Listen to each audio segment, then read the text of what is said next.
Hello YouTube and welcome to my channel. If you've been here before, then welcome back. Today we are going to go jeeping.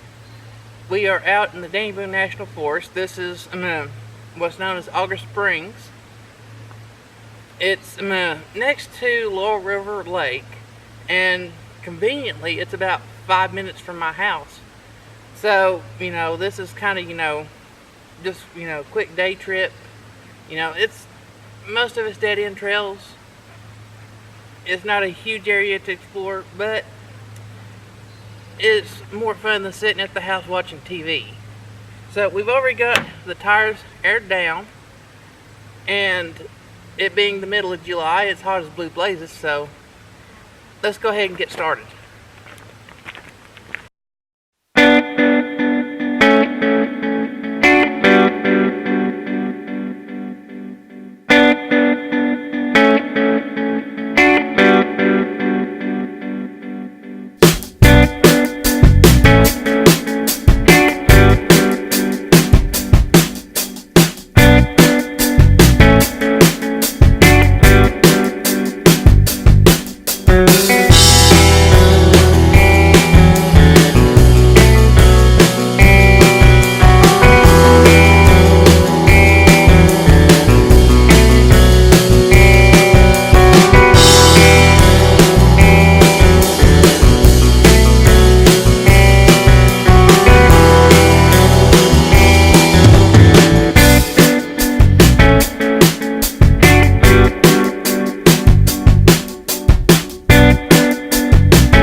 So we've actually started into what I consider the actual track down to the lake.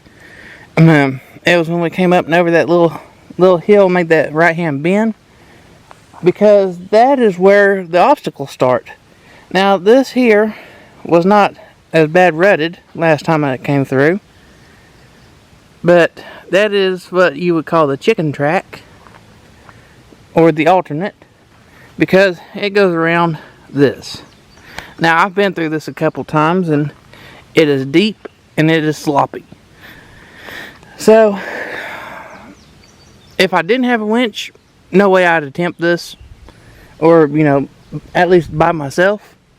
But I have a winch, I have good trees to winch off of, so we will set my wife's camera up over yonder out of the way to protect it, and we will go back, get in, and give this a go.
And that, folks, was eventful.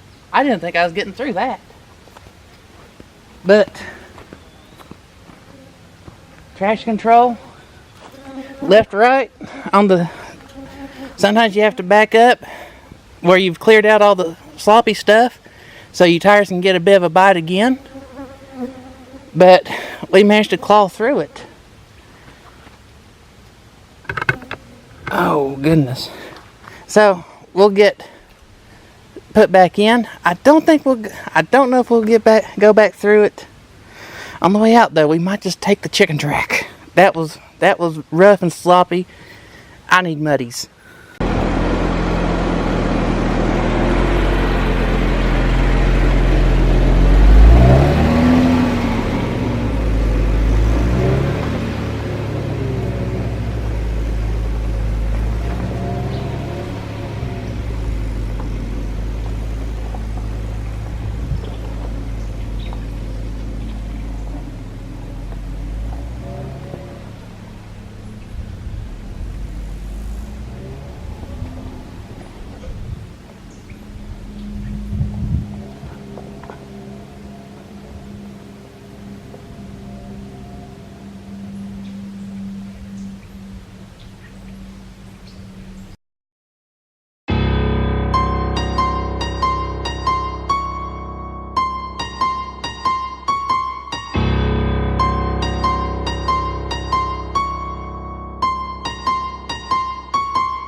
So here we are.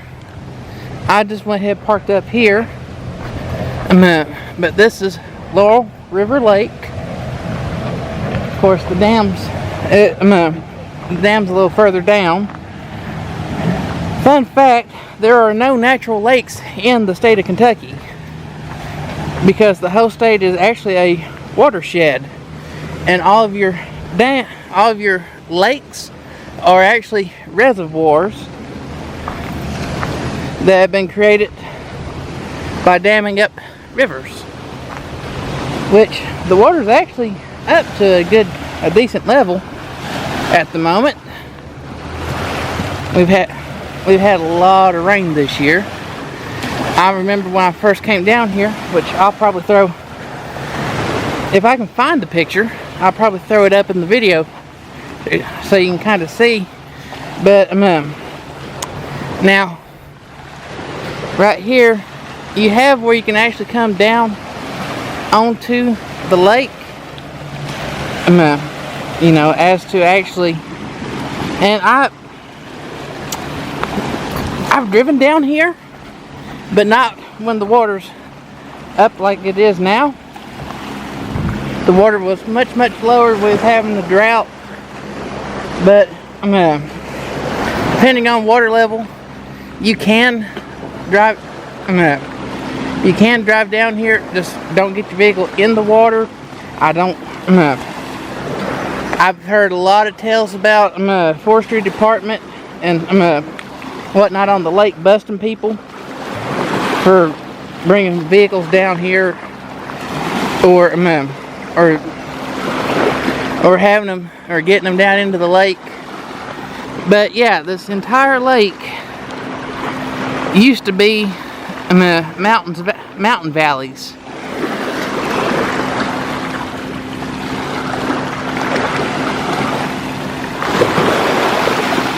I should come down here and set up a audio recorder. Just do wave sounds for hours on end.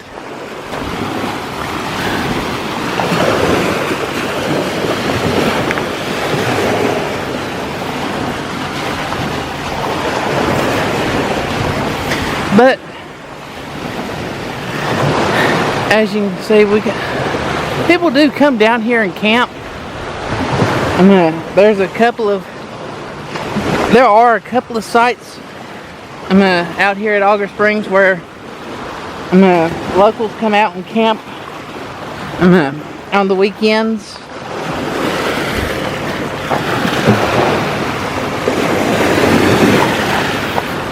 This being one of them, it's a little harder to get. It's a little harder to get down here, but I mean, it's not that difficult. Only thing is,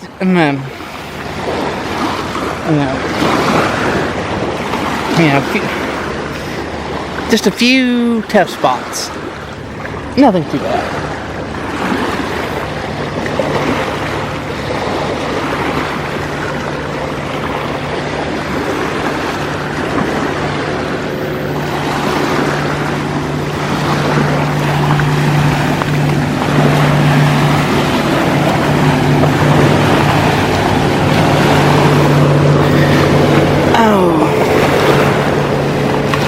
But there is fishing in the lake. You have to have a fishing license to fish here. Of course, I think that's anywhere anymore.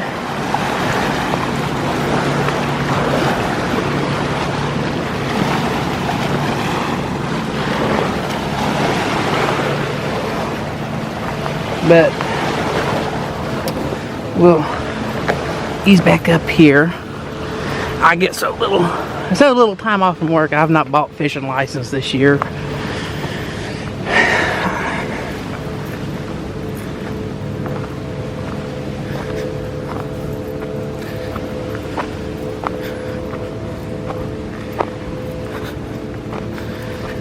Oh goodness. So I guess we'll head back up towards the top. Probably won't bore you with footage of that because it's basically the same trail in reverse. But me get back up top. I've got one more trail I know I want to do, and I've got some stuff to make another video with me. So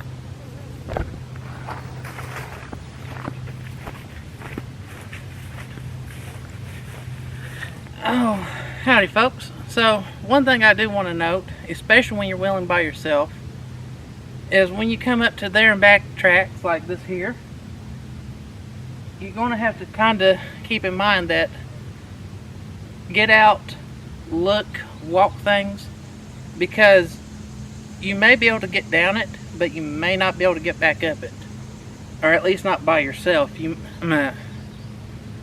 So it always pays to get out and go have a look.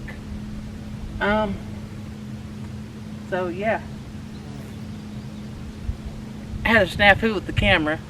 Didn't record, so I'm actually going to turn around and go back down, come back up for the footage. So we'll see you in a few minutes.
As I walk down here to set the camera up for the next shot, I just want to take a little time to talk about the importance of actually walking, especially unfamiliar terrain, and being able to read the terrain, which honestly is something that you kind of develop a feel for over time.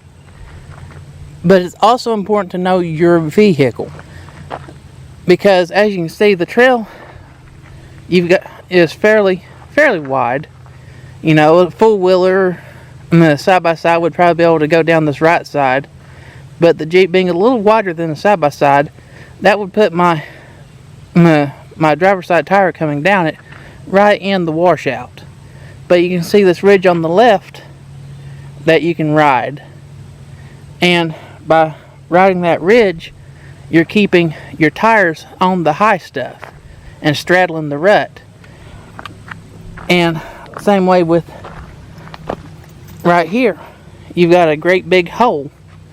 Now I could take and try to straddle it and keep my tires on the high stuff and pass the hole underneath it, or I could take and try to drop down in it, but then I run a high chance of bottoming out on this raised section here as my tire goes down into the hole. So just things to think about, things to consider. And like I said, a big part of off-roading is knowing your vehicle, what your ground clearances are, what your where your low points are at, and knowing how to pick the best line for your particular vehicle. Picking your line is probably 80% of off-roading. If you pick a bad line for your vehicle, you're probably not going to make it up it or down it. if you pick a good line, you'd be amazed where you can take these things. I mean, everything you see me doing right now, I'm on well, it's one size up from the stock tire size, so it's like, I think I've got like 255/70 R17s on it. But I mean, they're road treads. You know, I don't have mud trains, I don't have all trains, I have road tread tires because that's what my Jeep came with. My suspension is absolutely stock. I like to think that my Jeep looks nice, but the bumpers, the winch, the rock sliders, the bars, light bars, all that is to make it more capable, but and to add protection to my Jeep, so I can come out on the weekends and play and not have to worry so much about, you know, tearing it up. But again, it doesn't matter what you have on it. If you pick a bad line, you're probably not going to drive it, and you run the risk of damaging something even with it completely armored up.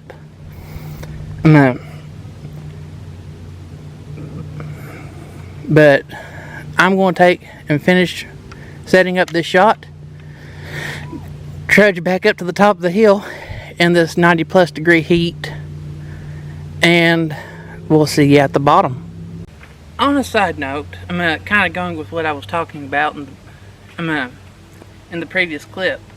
Something that I just kind of thought to share with you, and is a little, you know, internal rule that I've used since I was like maybe what, 10, 11, 12 years old, riding, you know, four-wheelers or quads, if that's what you know them as.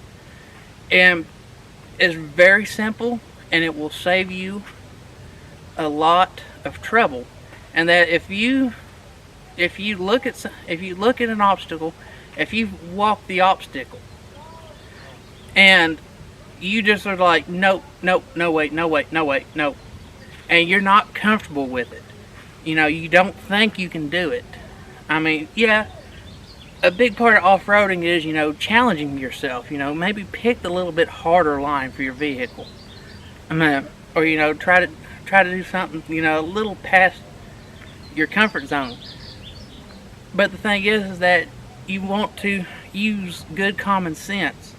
If you look at it and it's like, oh man, you know, you're not comfortable. You look at it and you're not, and you get that, you know, I'm not completely comfortable because it's, you know, just because it's a gnarly obstacle. But you know, but you feel like it's safe to attempt. Then, you know, that's when you want to, you know, kind of push yourself past your boundaries, because that's how you learn, that's how you grow, that's how you get better. But if you look at something and go, no, that just don't feel safe, that's just not safe, then that's the time when you need to back off of it, maybe find an alternate route around it, or, you know, if there's not an alternate route, you know, immediately available, like a, you know, bypass or chicken track, you know, maybe that's the time to, you know, well, okay, well, I thought about going here, let's stop for a minute, evaluate, and let's plan a detour. Instead of going out this way, I'm gonna explore here, let's maybe go check this area out. You know, use good judgment. If it just, you know, in no way, shape, or form feels safe, don't even attempt it. That's how people get hurt.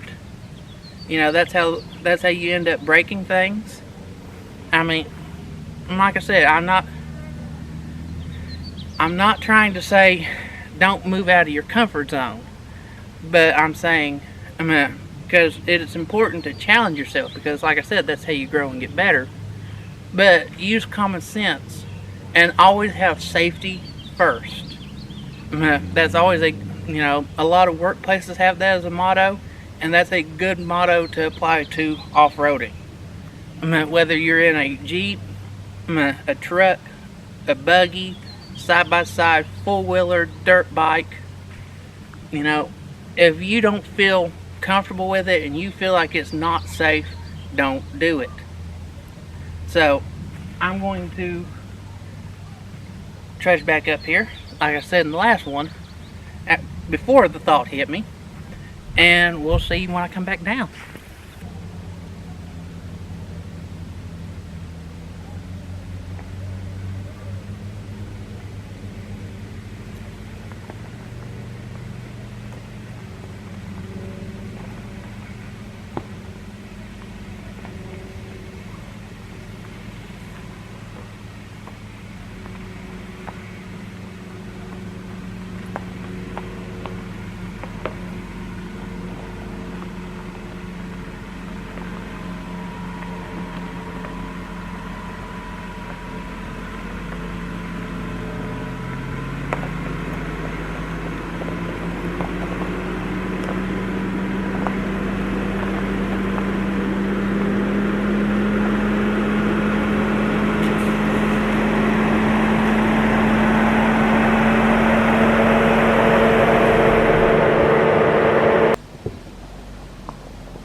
Oh, as you can see, this trail doesn't seem nearly as much traffic as the main trail.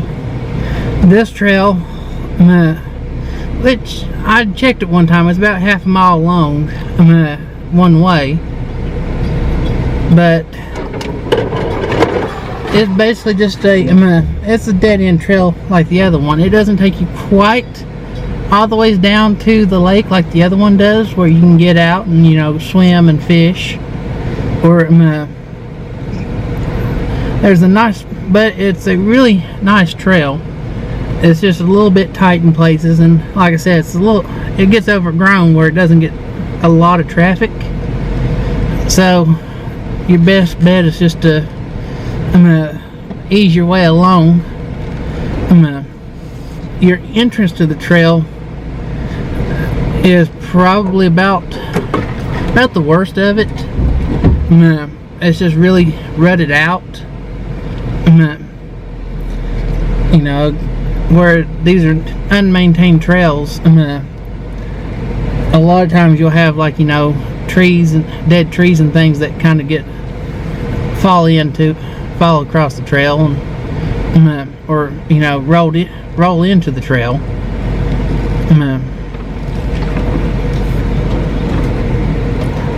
But it's a nice little ride.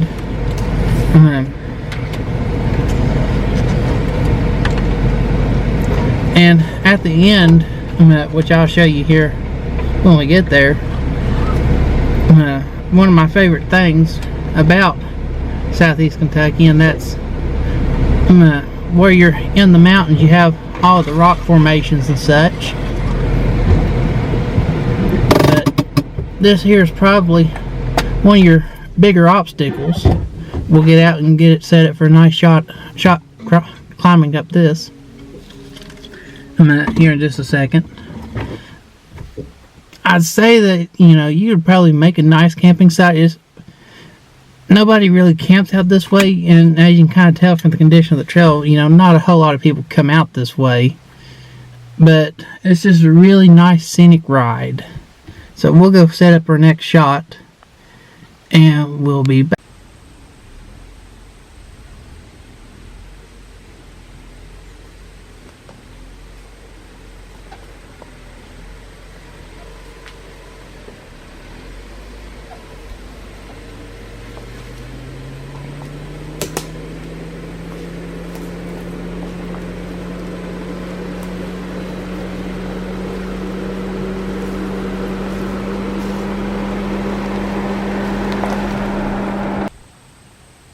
Okay folks, so we're at the end of the trail that I showed you. I didn't film a whole lot on the way down here because it's a fairly easy trail. There's not a lot of drama.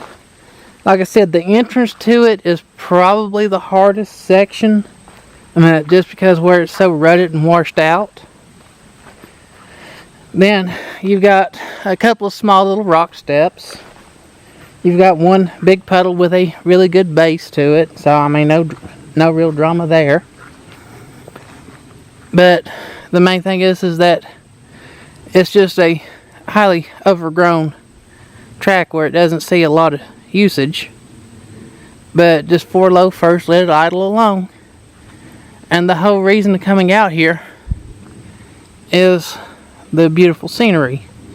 Once you actually drop down in the break in the rock face, down below the cliffs here, and once you get down into the, I guess you'd call it forest proper, you get out of all that new growth and undergrowth on the actual track that makes it so tight. And this is just a really nice little spot. And then you can see right down there, you're right above the lake. I've not tried to get down to the lake from here because the banks are rather steep. I'm not entirely sure how that would go, but I have thought about possibly coming down here. Right in here is basically an ideal little campsite, but nobody camps out here. I don't know if a lot of people even know that this is actually out here, because like I said, the track doesn't see a lot of usage. But you're right on the shoulder of the mountain here. And of course, this time of year you have to watch, especially around rock faces and such, for snakes. Here in Kentucky we have copperheads and mountain rattlers. Rattlers aren't as common as copperheads, but they're out here.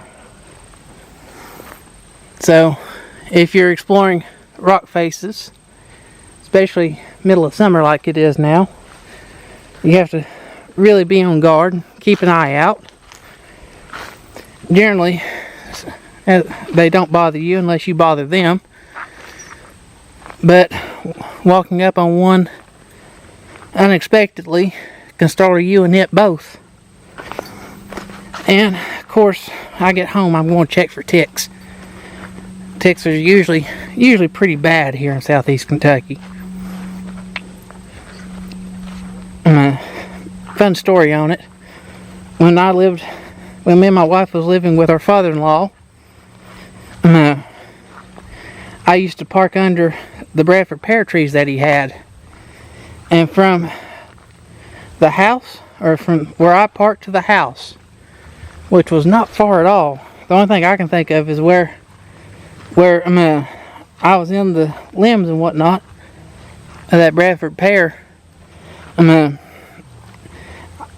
I ended up with a tick on me, found him in the shower. Now, I pulled off here, but you can go on down a little further. It just dead ends at high voltage power line. turn around, come back. But this is, like I said, this is a dead end track. But this right here is the main reason why I like off-roading and four-wheeling, is getting out into the woods and seeing places that not too many people would ever actually see. Of course, you can hear stereo from a boat out on the water. Lake Cumberland is a fairly busy lake in the summertime. So I guess we will turn the Jeep around and we'll ease back out, and when we get to the main trail, we'll air the tires back up and head towards the house. And I reckon my wife's kind of waiting on me. Might go get us a bite to eat. So we'll see everybody in a few. Oh, I know I said I'd see yous at the top, but I figured since we're down here, give you a view of that rock outcropping before we climb back up out of here. And then, as you can see, you go from fairly open to basically closed in. So we'll ease on back out and we'll see you in a bit. Oh, as you can see, the wind's picked up and we may get caught in a thunderstorm. So I'm just going to try to hold the camera here because my battery in my Vivitar died as we ease back down through this little rock step section.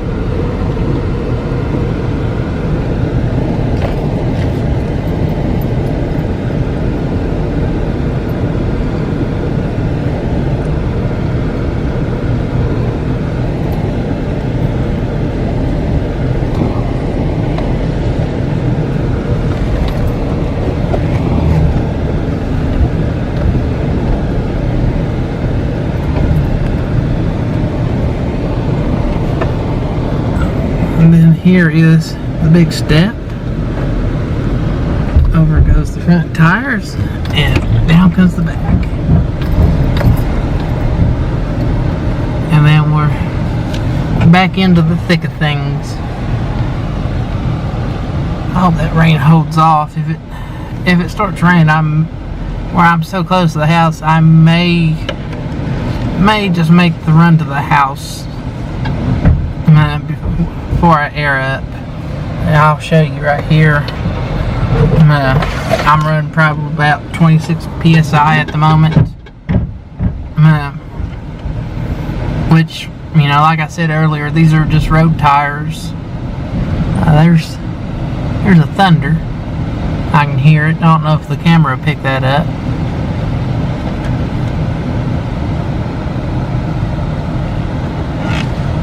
But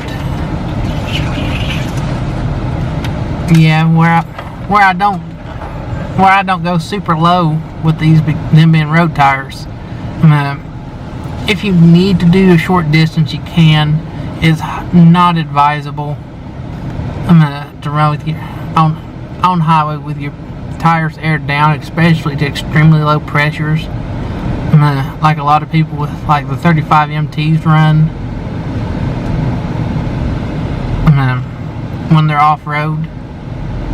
You know, that's you know, basically it ends up destroying the tires because where they flex so much, being under pressurized.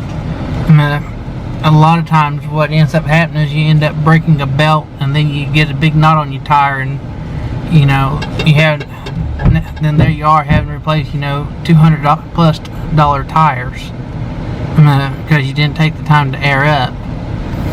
But you know, if you're going like, you know, 5 miles to the gas station or something, you know, it's not going to really matter that much. The thing to remember is just to drive slowly. If you would normally run 45, maybe do, you know, 25, 30. You know, drive slower and take it easy on them.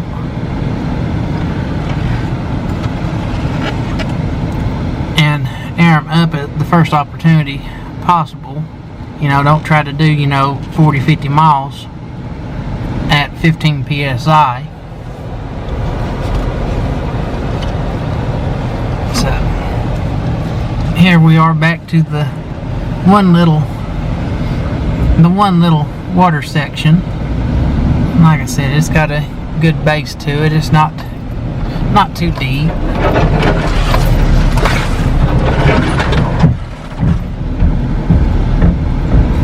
And then through this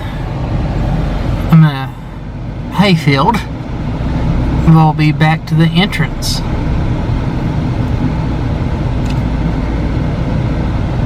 So like I said, my Vivitar, the battery died on me, so I can't get footage that way, and I don't want to risk this camera getting caught in the downpour. So we'll take 4 low first and try to hold the camera as we go up. So I apologize ahead of time if things get a little bit bumpy.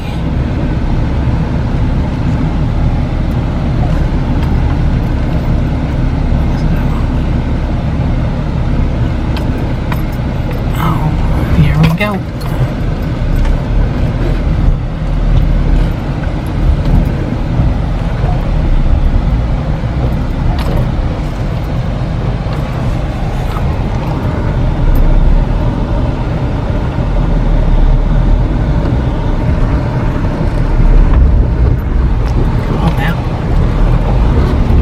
Scrambling for traction, and it's starting to rain. So we've hit the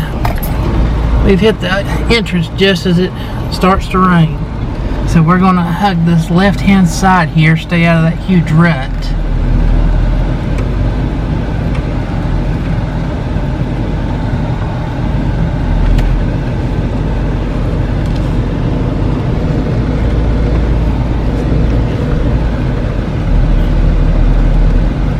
And then, let's see here, we'll cross back over to here and try to avoid this tire getting logged. Yep, we just missed that bugger. And then we'll creepy crawl our way on up here. That right there is honestly the worst section on this whole little trail. Other than that, it's nice, easy trail ride. It's just extremely overgrown, so it'll take you time to ease along, kind of thing. Because you can't, you know, you can. There's sections where, like this here, where you know it's pretty evident where the trail is, and then there's a few sections where you're kind of, you know, just guessing. You know, but I've been down through there a couple times now, so you know I have a good idea of, you know, where the trail's supposed to be, so it's not too bad. Oh, so yeah, it's starting to rain, so I'll take and just ease on back to the house and air up with my big compressor there. Right.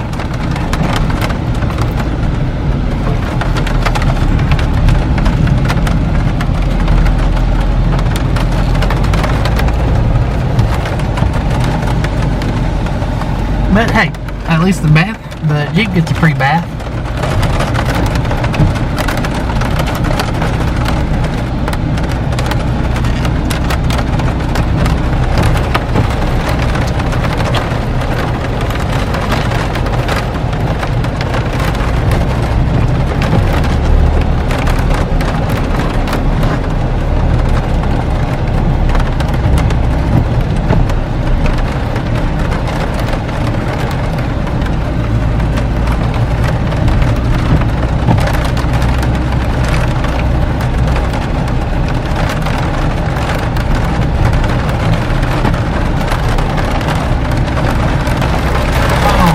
We've made it back back out of there just as the rain pours down.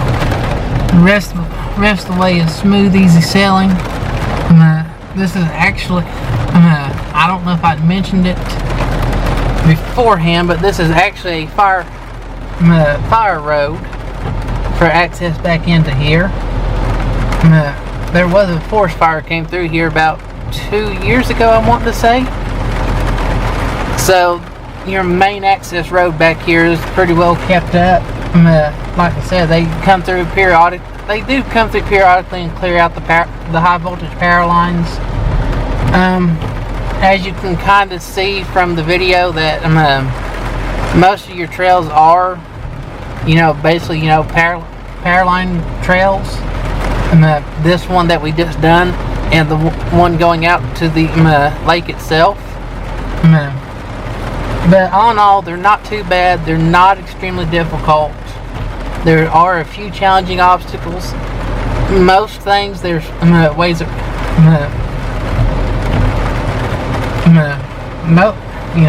that, and like you saw that big mud hole. There's a chicken track to go around.